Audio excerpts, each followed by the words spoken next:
कहानी की शुरुआत होती है किम नाम के एक फायर फाइटर से, जो एक बच्ची को बचाने के लिए एक जलती हुई इमारत से कूद गया। नीचे गिरने के बाद वो तुरंत वापस खड़ा होकर उस बच्ची के पास पहुंचा, लेकिन उसके लाख आवाजें लगाने के बाद भी वो बच्ची उसे सुन नहीं पा रही थी और वो उसे अनदेखा करके अपने घर वालों के साथ वहां से चली गई। किम को कुछ समझ नहीं आ रहा था कि तभी उसे अपना नाम सुनाई दिया और जब उसने पीछे मुड़कर देखा तो उसकी नजर पास में ही खड़े दो लोगों पर पड़ी। इससे पहले कि वो कुछ समझ पाता, उसने देखा कि उसके साथ ही किसी की लाश के पास खड़े थे। उनके करीब जाकर देखने पर उसे पता चला कि असल में वो लाश उसी की थी। किम बहुत ज्यादा डर गया था कि तभी दो लोगों ने उसके पास आकर अपना नाम शाई और डियाक बताया। उन्होंने उसे बताया कि वो मर चुका है और नर्क में उस पर जो मुकदमे चलेंगे उसकी मदद के लिए वो यहाँ पर आए हैं। किम एक आखिरी बार अपनी माँ से मिलना चाहता था, पर उन दोनों ने उसकी एक न सुनते हुए उसे सीधा नर्क में भेज दिया, जहाँ उसे बताया गया कि नर्क में उसके ऊपर 7 मुकदमे चलाए जाएंगे और उसी हिसाब से या तो उसे एक नया जन्म दिया जाएगा या फिर उसे अपने पापों की सजा मिलेगी। नर्क के बाहर किम की मुलाकात कैंग से हुई, जो उसका तीसरा गार्डियन था। गेट पर पहुंचकर डियाक ने किम की परछाई एक मूर्ति के मुंह में डाली, जिसके बाद उन्हें पता चला कि असल में किम तो एक पैरागॉन था, जिसका मतलब था कि उसने अपनी जिंदगी एकदम सही तरीके से जी थी। ये सुनकर वो सभी बहुत खुश हुए, क्योंकि किम पिछले 422 सालों में पहला पैरागॉन था। इसके बाद वो लोग अपने पहले मुकदमे के लिए हेल ऑफ मर्डर में पहुंचे, जहाँ उसे गलती से या जानबूझकर किए गए खून के लिए सजा मिलेगी। किम चुपचाप अपने जज राजा बायोन जोंग के सामने खड़ा हो गया, जिसके बाद नर्क के 2 वकीलों ने उस पर इल्जाम लगाने शुरू कर दिए। उन्होंने किम की जिंदगी के एक हिस्से के बारे में बताया, जहां एक बार किम ने अपने एक साथी को जलती हुई इमारत में ही छोड़ दिया, जिस वजह से उसकी मौत हो गई थी। और उन वकीलों के हिसाब से किम अपने साथी की जान आसानी से बचा सकता था, इसीलिए अब वो चाहते थे कि किम को 50 साल की सजा मिले। पर तभी कैंग ने किम के बचाव में उस हादसे को दोबारा दिखाते हुए बताया कि असल में किम तो अपने साथी की मदद करना चाहता था। पर तभी उन्हें बाकी लोगों के रोने की आवाज सुनाई दी, जो पास में ही कहीं फंसे हुए थे। इसीलिए उसके साथी ने अपनी जान दांव पर लगाते हुए किम को पहले बाकी लोगों को बचाने के लिए कहा। पर जब किम सभी लोगों को बाहर छोड़कर वापस अपने साथी को बचाने के लिए अंदर जाने लगा, तो उसके बाकी साथियों ने उसे रोक दिया, क्योंकि तब तक बहुत देर हो चुकी थी। इसके बाद कैंग ने जज को बताया कि किम ने अपने साथी की जान दांव पर लगाकर 8 लोगों की जान बचाई थी, इसीलिए उसे सजा नहीं मिलनी चाहिए। किंग बायोन जोन किम की बहादुरी से बहुत खुश हुआ और उसने किम को कोई भी सजा देने से मना कर दिया। इसके बाद किम पहुंचा अपने दूसरे मुकदमे के लिए। ये जगह बाहर से देखने में तो बहुत खूबसूरत थी, पर इसी बीच सभी आत्माओं को उनके कर्मों के हिसाब से सजा दी जाती, जिसमें उन्हें खतरनाक मछलियों से भरे पानी में फेंकने से लेकर एक क्रशर के नीचे तक रखा जाता। और इस सब के साथ था रानी चेगोंग का दरबार, जहां किम के इस मुकदमे का फैसला होने वाला था, जिसमें किम को अपनी पूरी जिंदगी की मेहनत का प्रमाण देना होगा, ताकि वो ये साबित कर सके कि वो अपनी जिंदगी में आलसी नहीं था। उसकी बेगुनाही को साबित करने के लिए गार्डियंस ने किम की जिंदगी भर की मेहनत के बारे में रानी को बताया, जिससे जानकर वो बहुत खुश हुई और उसने किम से इतनी मेहनत करने के पीछे का कारण पूछा, जिस पर किम ने जवाब दिया कि वो ये सब सिर्फ पैसों के लिए ही कर रहा था। उसकी ये बात सुनकर रानी को बहुत गुस्सा आया और उसने किम को तुरंत ही पानी में फेंकने को कहा। पर तभी उसके गार्डियन ने बीच में आकर रानी को बताया कि उसके ऊपर बहुत सारी जिम्मेदारियां थी और सिर्फ उन्हें पूरा करने के लिए वो अलग अलग काम करके ज्यादा से ज्यादा पैसे कमाने की सोचता था, और वो ये सारा पैसा अपने ऊपर नहीं बल्कि अपनी बीमार माँ और छोटे भाई के ऊपर लगाता था। किम की कहानी का ये पहलू सुनकर रानी ने अपना फैसला बदल दिया और उसने भी किम को कोई सजा ना देने का फैसला किया। जब वो लोग किम को अगले मुकदमे के लिए ले जा रहे थे, तो अचानक से कुछ खतरनाक जानवरों ने उन पर हमला कर दिया। इन जानवरों के हमला करने का एक ही मतलब था कि किम के परिवार के किसी सदस्य की मौत हो गई थी और अब उसकी आत्मा बदला लेने के लिए धरती पर घूम रही थी, जिसका असर किम पर चल रहे मुकदमों पर भी पड़ने वाला था।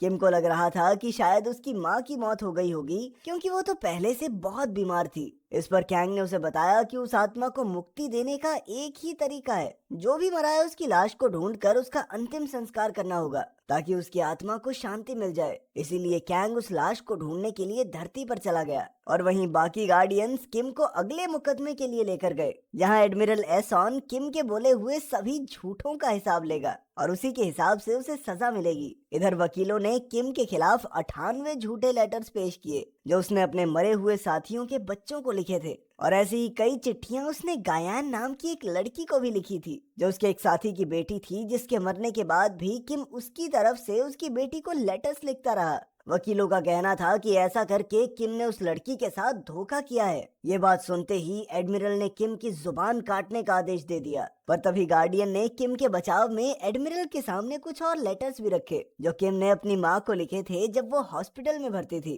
किम ने बेशक उनसे अपनी बीवी और परिवार के बारे में झूठ बोला था, क्योंकि उसकी तो कभी शादी हुई ही नहीं, पर उसके इस झूठ से उसकी माँ को फिर से जीने की उम्मीद मिली थी। और ऐसा ही कुछ गायान के केस में भी हुआ था। अगर गायान को पता चल जाता कि उसके पिता मर चुके हैं तो शायद वो भी जिंदा न रह पाती। ये सब देखने के बाद एडमिरल ने किम को बिना कोई सजा दिए वहां से जाने का आदेश दिया। उधर धरती पर कैंग की मुलाकात किम की माँ से हुई, जो कुछ बोल नहीं सकती थी, और वो किम को श्रद्धांजलि देने के बहाने से उसके घर में घुस गया, जहाँ उसने किम के भाई सो होंग की आत्मा को ढूंढ निकाला, जो किम की फोटो के सामने जल रही अगरबत्तियों में छिपी हुई थी। पर जब कैंग ने उससे उसकी लाश के बारे में पूछा तो आत्मा तुरंत ही वहाँ से भाग गई, जिसके बाद कैंग ने उसे पकड़ने की कोशिश तो की, पर वो नाकामयाब रहा।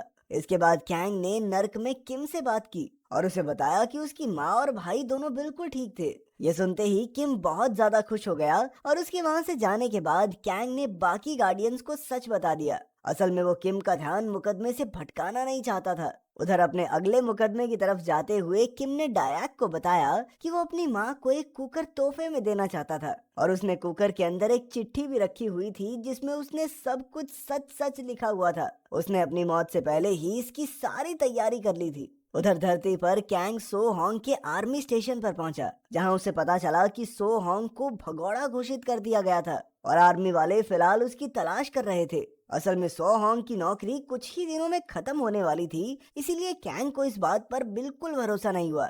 इसीलिए वो अपना रूप बदल कर लेफ्टिनेंट पार्क के पास गया, जिसने सो होंग को ड्यूटी पर भेजा था। लेकिन पार्क से बात करते ही वो समझ गया कि ये आदमी झूठ बोल रहा है। इसके बाद कैंग समय में पीछे गया और उसने देखा कि उस रात डॉन यंग बहुत ज्यादा घबराया हुआ था, और ऐसी हालत में वो अपनी बंदूक की सेफ्टी पिन के साथ खेल रहा था। उसे सो होंग की नौकरी खत्म होने का बहुत ज्यादा दुख था, क्योंकि उसके जाने के बाद वो यहाँ बहुत अकेला पड़ जाएगा। पर सो होंग ने कहा कि क्या हो गया भाई, नौकरी खत्म होने के बाद भी तुझसे तो मिलने आता रहूंगा ना मैं। साथ ही उसने डॉन यंग को अपनी बंदूक ठीक से पकड़ने के लिए कहा, और तभी अचानक डॉन यंग ने गलती से ट्रिगर दबा दिया, जिसके बाद कई गोलियां सीधा जाकर सो होंग के पेट में लगी। जिसके बाद डॉन यंग ये बात लेफ्टिनेंट पार्क को बताने पहुंचा, जिसने सो होंग की मदद करने की बजाय उसकी लाश को छुपाना सही समझा। इसी तरह डॉन यंग और पार्क ने मिलकर सो होंग को जिंदा ही दफना दिया। इधर कैंग ने सो होंग की लाश को ढूंढ लिया था, पर वो उसे जलाने की बजाय उसकी मदद करना चाहता था। वहीं नर्क में बातों बातों में गलती से शाई ने किम को उसके भाई के बारे में सच बता दिया।